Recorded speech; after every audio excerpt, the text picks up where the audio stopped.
goals that we really want to focus on. We have the goal of making sure that we continue to be the best country in the world to manufacture and to attract foreign investment, to have a lot of our great partners that have their corporate offices in other countries come and manufacture for the North American market in our country.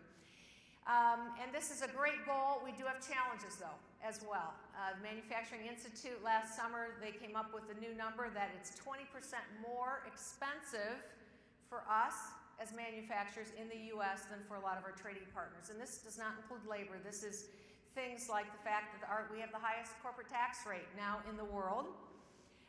We use a lot of energy, but we need a comprehensive energy policy. Manufacturers use 1/3 of the energy in the country. We need to have all of the options on energy.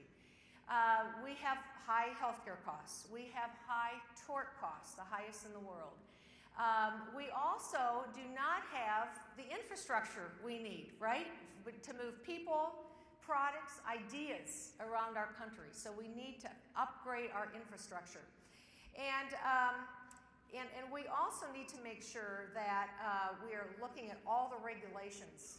$1.7 trillion is spent on regulations in our country, and that's an extra cost. So all of those things add up to what makes us 20% higher in our costs than a lot of our trading partners. So those are the kinds of things the NAM is working on and is trying to make sure that we're talking to the administration about and to all of our elected officials and making sure that they understand the importance of manufacturing and the importance of sometimes the policies that need to be changed in order to make sure we stay the best.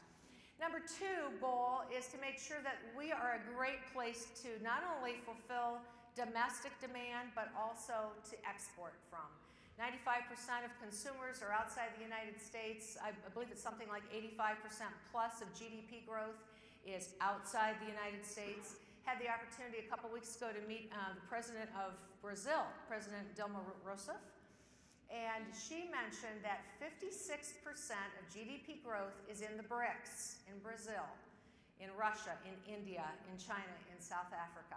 And guess what? We don't have a single free trade agreement with any of those countries.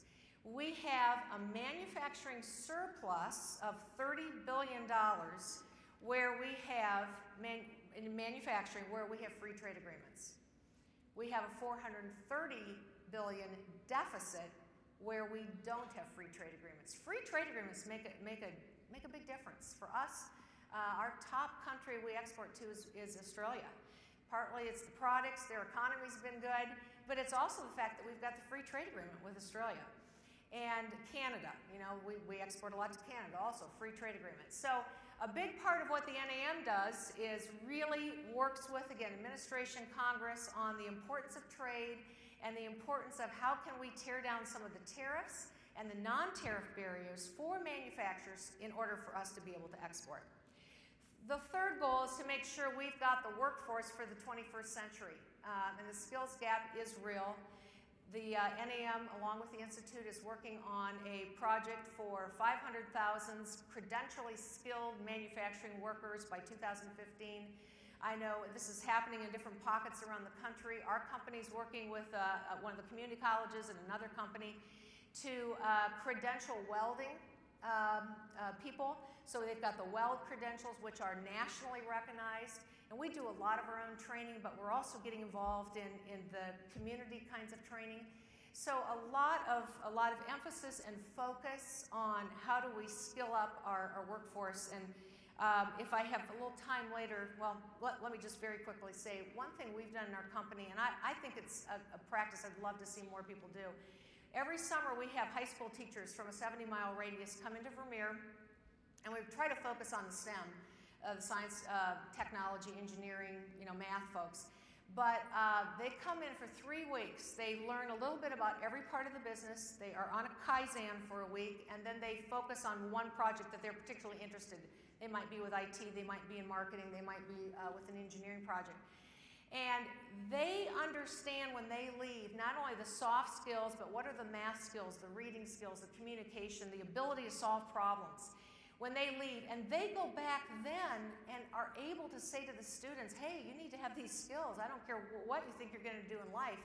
If you're not going to go on to a community college or a four-year, you need to have these skills to get a good job. And they also see the great opportunities there are in manufacturing. A couple years ago, I had one of the teachers say, after I presented a bunch of facts about manufacturing from the NAM, I had the teacher say to me, wow, that's really interesting. I have never encouraged a student to go into manufacturing because I thought it was leaving this country. So we have found that this teacher internship is a great way. It's an investment for the future, but it's amazing how even though your teachers may be in your community, they don't know one iota about what you do or what the skills are needed for today's workforce. And then the fourth goal is to make sure that we're a great place to do research and development. Over half of the research and development in this country is done by manufacturers, not by all the labs, and the institutes. It's done by manufacturing, and we need to make sure, for one thing, that we get a permanent R&D tax credit. It's been in the works, talked about. We don't know why this isn't passing, but it's not. But that's one of the big ones, and there are other things that we work on. Again, get the book in the back so you can pick that up.